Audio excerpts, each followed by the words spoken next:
Hey, what's up guys, it's Illuminify here and I'm back with another video. In today's video I'll be showing you guys how to get the newest Fortnite skins in here for 7.10. So let's get straight into it. The first thing you want to do is go to the description down below. It's going to be the first link. Should automatically download the setup for you. So you want to open it. And if you get this message, you're going to press right here, this little arrow, and then press keep. And then you should be good. So then you can open it. And you should get this too. You want to press more info, run anyway. Then you'll get a message that says, do you want to allow this app from an unknown publisher to make changes? You want to press yes. And then it'll say select your language. Okay. Next. Create a desktop shortcut. Next. Install. So then it'll say completing the skin swap. So I want to press finish. So then it should be on your desktop. It should look like this.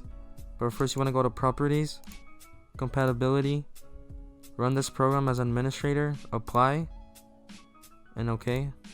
Then you can launch it. So then I'll ask you again, do you want to allow this app from unknown publisher to make changes? I'm going to press yes. So here's the skin swapper. These are the skins. And these are the skins it's going to replace. And that basically applies to everything. So pickaxes too. Those are the pickaxes. And this is what it's going to replace. Here are the back blings. Dances. Gliders. I'll also leave a pinned comment with frequently asked questions, so make sure to refer to that.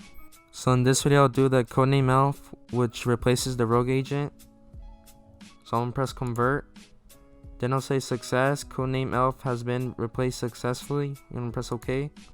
I'll also do a pickaxe. I'll do the candy cane, which replaces the lollipop burst. So I'm going to press convert. Then I'll say success. And I'll see you guys when I'm in the game.